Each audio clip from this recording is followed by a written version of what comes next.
ఒక్కసారి కొమ్మూరి గోల్డ్ కి కాల్ చేయండి. తాకట్లో ఉన్న మీ బంగారాన్ని విడిపించి మార్కెట్ ప్రైస్ కి వాళ్ళు కొనుక్కుని మిగతా డబ్బులు మీకు ఇచ్చేస్తారు. హాయ్, వెల్కమ్ టు మనం టీవీ. మనం టీవీ ఉంది మన కోసం.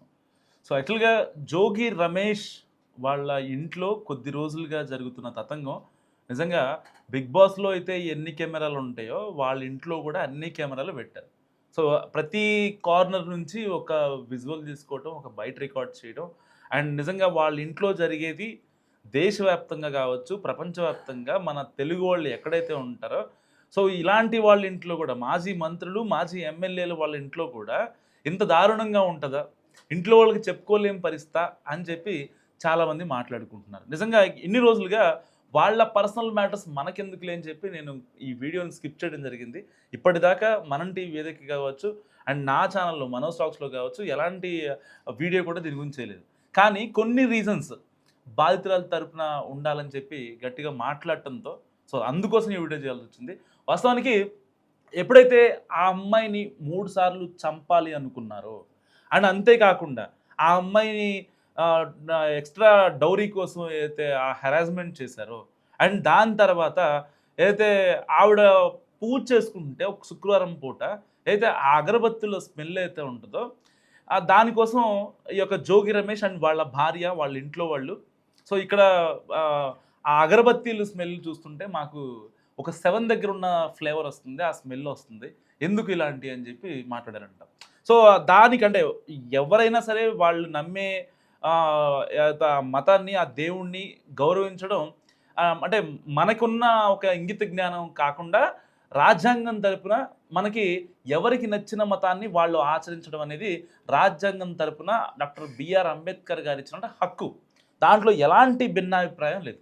సో ఇలాంటి టైంలో అంటే అప్పట్లో చెప్తా ఉంటారు చాలామంది, జోగి రమేష్ గారు మాజీ సీఎంగా ఉన్నటువంటి చంద్రబాబు నాయుడు గారి ఇంటికి వెళ్ళి ఆయన ఇంటి మీద దాడి చేయటం అండ్ దాని తర్వాత చంద్రబాబు నాయుడు గారి గురించి అసభ్యంగా మాట్లాడటం, అయితే రాజకీయాలకు సంబంధం లేనటువంటి రాజీవ్ కూడా సో చంద్రబాబు నాయుడు గారిని విమర్శించే స్థాయికి వెళ్ళడం అండ్ ఇవన్నీ చూసుకుంటే ఒక రకంగా కర్మ అనేది బూమరాంగ్ అయిందనుకోవచ్చు. గతంలో జోగి రమేష్ గారు కూడా చాలా నీచంగా మాట్లాడారు. పవన్ కళ్యాణ్ పెళ్ళిళ్ళ గురించి మాట్లాడారు. అంటే ఎంత వ్యక్తిగతంగా వెళ్ళారంటే వాళ్ళని అమ్మనాబూతులు తిట్టేంత, లకారాలతో తిట్టేంత, పిచ్చి కుక్క అని తిట్టేంత, పుట్టుకల గురించి ఇంత దారుణంగా మాట్లాడారు. ఒకనొక ఎక్స్ట్రీమ్ పొజిషన్కి వెళ్ళినప్పుడు జోగి రాజీవ్ కూడా ఎప్పుడైతే ఇతను మగాడు కాదు అని చెప్పి అందరూ తెలిసిపోయిందో అండ్ దానికన్నా ముందు ఇతను చేసిన వ్యాఖ్య కూడా ఇప్పుడు సోషల్ మీడియాలో తెగ వైరల్ అవుతుంది. సో అంటే చంద్రబాబు నాయుడు గారికి అల్జిమస్ వ్యాధి ఉంది, ఆయనకు మానసిక రోగి అని చెప్పి అప్పట్లో సిద్దిరప్పలరాజు ఏదైతే నిండు సభలో మాట్లాడిన మాటల్ని జోగి రాజీవ్ ఆయన మాట్లాడిన మాటల్ని యాజ్ ఇస్ కాపీ పేస్ట్ చేశారు. సో ఇలాంటి నేపథ్యంలో ఒక రకంగా కర్మ బూమరాంగ్ అయిందని చెప్పుకోవచ్చు. ఇప్పుడు నిజంగా వాళ్ళ కోడలే మీరు నన్ను డౌరీ కోసం ఇబ్బంది పెట్టారని చెప్పి మాట్లాడుతుంది, 3 సార్లు చంపబోయారని చెప్పి మాట్లాడింది, ఒకసారి దిండు కూడా డైరెక్ట్గా వచ్చి ముక్కు దగ్గర అడ్డం పెట్టి వాళ్ళు చేసిన చేష్టలు కావచ్చు అండ్ ఏదైతే జోగి రమేష్ వాళ్ళ భార్య కూడా సో ఆవిడ కూడా డౌరీ కోసం ఆవిడ ఇబ్బంది పెట్టడం, మీ నాన్న తీసుకురమ్మని ఒక 2 కోట్లు మాట్లాడదాం, బిజినెస్ చెదురుగారని చెప్పి మాట్లాడటం అండ్ వాళ్ళ ఇంట్లో జోగి రాజీవ్కి జోగి రమేష్కి మధ్య అటువంటి గొడవ ఏదైతే ఉందో నీ వల్లే అని చెప్పి మనం సోషల్ మీడియాలో చాలా వీడియోలు చూసాం. సో ఇలాంటి నేపథ్యంలో నిజంగా చేసుకున్న వారికి చేసుకున్నంత కర్మ నిజంగా ఎవరిని వదిలిపెట్టదు. వైసీపీ నేత మాజీ మంత్రి జోగి రమేష్ ఫ్యామిలీ బతుకు జట్కా బండి స్టోరీ చూస్తున్న వాళ్ళందరికీ ఇలాంటి సామెతలే గుర్తొస్తున్నాయి. దేవుడు ఉన్నాడు, అంతా చూస్తున్నాడు, తప్పు చేసిన వాళ్ళు ఎవరిని వదిలిపెట్టడం అని నిజంగా సాక్షాత్తు వైసీపీ అధినేత జగన్మోహన్ రెడ్డి తరచు చెప్తూ ఉంటారు. జగన్ చెప్పిన దేవుడు కూడా జోగి రమేష్ని వదిలిపెట్టలేదు.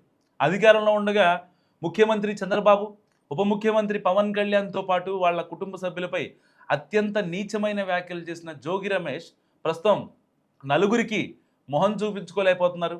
అప్పట్లో ప్రతిపక్ష నాయకుడిగా ఉన్న టీడీపీ అధినేత చంద్రబాబు ఇంటి మీద దాడి చేసిన ఘటనలో కానీ అని నోటుకొచ్చినట్టు తిట్టిన బూతులు కానీ జోగి రమేష్ మీద చట్టం ఇంతవరకు ఎలాంటి యాక్షన్ తీసుకోలేదు. కానీ బెజవాడ దుర్గమ్మ శాపం జోగి ఫ్యామిలీకి చాలా గట్టిగానే తగిలినట్టు కనిపిస్తుంది. నకిలీ మద్యం తయారు చేయించి ఆ వ్యవహారాన్ని కూటమి ప్రభుత్వం మీదకు తోసేయడానికి కుట్రలు చేసిన జోగి రమేష్ ఆ కేసులో అడ్డంగా దొరికిపోయిన విషయం తెలిసిందే మనందరికీ. అయినా తన తప్పు లేదని అందరినీ నమ్మించడానికి నమ్మకం లేకపోయినా అమ్మవారి ముందు హారతి వెలిగించి వేరే లెవెల్లో జోగి రమేష్ చేసిన యాక్షన్కి ఇప్పుడు ఫ్యామిలీ మొత్తం ఫలితం అనుభవిస్తున్న నేపథ్యం. అండ్ ముఖ్యమంత్రి చంద్రబాబుని రోగి అని కామెంట్ చేసిన జోగి రమేష్ కొడుకు జోగి రాజీవ్కి చెప్పుకోలేని రోగాలు ఉన్నాయని కూడా కట్టుకున్న భార్య దుమ్మెత్తిపోస్తోంది. ఎన్ని పాపాలు చేస్తుంటే ఇలాంటి రోగాలు వస్తాయని పెద్ద కోడలు మేఘన నిలదీస్తుందంటే ఆమెని ఎంతగా హింసించాలో అర్థమవుతుంది.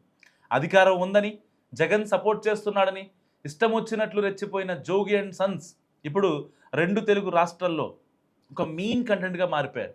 జోగి కుటుంబ కథా చిత్రం చూసిన తర్వాత దేవుడు ఉన్నాడు, అన్నీ చూస్తున్నాడు, ఎవరిని వదిలిపెట్టడని ప్రతి ఒక్కరికి నిజంగా నమ్మక తప్పదు. అంటే మనం అధికారంలో ఉన్నాం కాబట్టి ఇప్పుడు ఎలా పడితే అలా మాట్లాడి నీచ రాజకీయాలు చేసి శవ రాజకీయాలు చేసి లేదంటే నమ్మకోలేని చోట అమ్మవారి దగ్గరికి వెళ్ళి చేసినవన్నీ చేసి నా నిబద్ధత నా ఆత్మగౌరవం నేనున్న విధానం చూడండి అంటూ కూడా జోగి రమేష్ బెజవాడ కనకదుర్గమ్మ అమ్మవారి టెంపుల్ దగ్గరికి వెళ్ళి చేతిలో హారతి పట్టుకొని మరి ఎంత ఓవర్ యాక్షన్ చేశాడో మనం అందరం చూసాం. సో ఇలాంటి నేపథ్యంలో మరి జగన్మోహన్ రెడ్డి గారు ఎవరికి సపోర్ట్ చేస్తారు? గత కొద్ది రోజులుగా జోగి వారంట ఫ్యామిలీ కథా చిత్రం గట్టిగా నడుస్తుంది. సో ఇలాంటి నేపథ్యంలో ఈవెన్ జోగి రాజీవ్ ఒప్పుకున్నాడు. సో ఐ కాంట్ అని చెప్పి, సో అర్థం చేసుకోండి ఇంకా ఐ కాంట్ అంటే ఏంటో. ఒక మగాడు ఐ కాంట్ అని చెప్పి దేనికి అంటాడో సో అదనమాట. దాని గురించి ఇప్పుడు అతని వ్యవహారం గురించి రాష్ట్ర వ్యాప్తంగా చర్చ జరుగుతున్న నేపథ్యంలో ఇప్పుడు జగన్మోహన్ రెడ్డి గారు ఎవరిని పరామర్శిస్తారు? ఇప్పుడు వాళ్ళ కోడలు ఎవరైతే ఉందో ఆవిడ ఆల్రెడీ కేసు వాపసు తీసుకోవడానికి రెడీగా ఉంది. అండ్ వీళ్ళు మాట్లాడి దీన్ని సెటిల్మెంట్ చేద్దామని చూశారు. అండ్ దాని తర్వాత ఎవరైతే వాళ్ళ ఫ్యామిలీ ఆ సూర్యాపేట నుంచి వచ్చిన ఫ్యామిలీ మొత్తం కూడా విజయవాడలోని జోగి రమేష్ ఇంట్లో ఉండిన తర్వాత వాళ్ళందరూ మాట్లాడుకున్నారు. చాలా పెద్ద పెద్ద గొడవలు అయ్యాయి, అవన్నీ మీరు చూశారు. కానీ ఇప్పుడు ఇలాంటి నేపథ్యంలో మరి జగన్మోహన్ రెడ్డి గారు బాధితుల తరపున ఉంటారా, ఎవరి తరపున ఉంటారు? ఎక్యూజ్డ్ తరపున ఉంటారా, విక్టిమ్స్ తరపున ఉంటారా? మస్ట్గా కామెంట్ చేయండి. అండ్ వాళ్ళ ఆవిడ ఎవరైతే జోగి రమేష్ కోడలు ఎవరైతే ఉన్నారో రాజీవ్ వాళ్ళ భార్య, ఆవిడ ఒకటే చెప్తున్నారు, నా గొంతు కోసారు కాబట్టి సో అందరి ముందు ఎవరైతే అంగరంగ వైభవంగా మా పెళ్లి చేశారు చాలామందిని పిలిచి, ఈవెన్ జగన్మోహన్ రెడ్డి గారు కూడా వెళ్ళి వాళ్ళని నూతన వధూవరులను అప్పుడు ఆశీర్వదించడం జరిగింది. సో ఇలాంటి నేపథ్యంలో వాళ్ళందరికీ ముందు తప్పు నాది కాదు, తప్పు మా కుర్రోడిదే అని చెప్పి మాట్లాడండి. దాని తర్వాత నేను ఇంక మిమ్మల్ని ఎలాంటి ఇబ్బంది పెట్టను, మీరు చేసిన తప్పు, మీరు నా దగ్గర చాలా విషయాలు దాచారు, అందుకే నేను కేసు పెట్టాను, లేదంటే పెట్టేదాన్ని కాదు, నేను బయటికి రావాల్సిన అవసరం కూడా లేదు అని చెప్పి ఆవిడ కుండ బద్దలు కొట్టినట్టు మాట్లాడిన పరిస్థితి. సో ఈ ఎంటైర్ ఎపిసోడ్లో ఇక్కడ తప్పెవరిది? అతనికి మగతనం లేదని చెప్పి నిందించిన భార్యదా, లేదంటే నేను నిన్ను సుఖపెట్టలేను, నీకు విడాకులు ఇవ్వను పో అని చెప్పిన జోగి రాజీవ్దా, ఒక 4-5 అంకుల్స్ని తీసుకొచ్చి జోగి రాజీవ్ మనసు మార్చి మరి ఈ పెళ్లి చేసినటువంటి జోగి రమేష్దా? సో ఇంత జరుగుతున్నా సరే అదనపు కట్నం కోసం ఆ అమ్మాయిని వేధించి ఇంత దూరం లాక్కొచ్చినటువంటి ఎంటైర్ జోగి ఫ్యామిలీదా? మరి ఈ ఎంటైర్ ఎపిసోడ్లో జగన్మోహన్ రెడ్డి గారు ఎవరికి సపోర్ట్గా ఉంటారు? మస్ట్ కామెంట్ చేయండి. నేను నిజమే చెప్తా, మీరు చేసిన తప్పు, మీరు చేశారు తప్పు, మీరు చేశారు తప్పు అయ్యే చెప్తా. ఆడి బాబుని ఆడ 3 అంకుల్ని పిలిపించి నన్ను కూర్చోబెట్టి నైట్ 3 గంటల వరకు కూర్చోబెట్టి బ్రెయిన్ వాష్ చేసి నాకు ఈమె ఫోటోలు చూపించా, నాకేమనిపించలేదు. అయినా సరే నేను నిజమే చెప్తా, మీరు చేసిన తప్పు, మీరు చేశారు తప్పు, మీరు చేశారు తప్పు అయ్యే చెప్తా. తీసుకొచ్చాను నేను అయిష్టంగానే వచ్చాను. నీది ఎట్లా మాట్లాడు ఫస్ట్? నువ్వు చెప్పమ్మా. ఫస్ట్ రోజు ఎట్లా మాట్లాడినా అది తెలియగా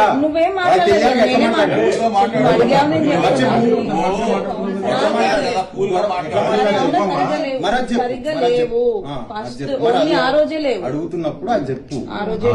రాజు నీకు ఏమనిపించినా చెప్పు, నాన్న తప్పలేదు. అయిష్టంగానే వచ్చా. ఓకే. వచ్చిన తర్వాత వెళ్ళేటప్పుడు మళ్ళీ 7 లో ఆపి నన్ను 1 గంట కూర్చోబెట్టి మళ్ళీ అదే ఎవరైతే అంకుల్స్ ఎవరైతే వాళ్ళతో కూర్చో అమ్మా నాన్న మా కుటుంబం కోసం చేసుకున్నా, నీకోసం కాదు. ఏంటది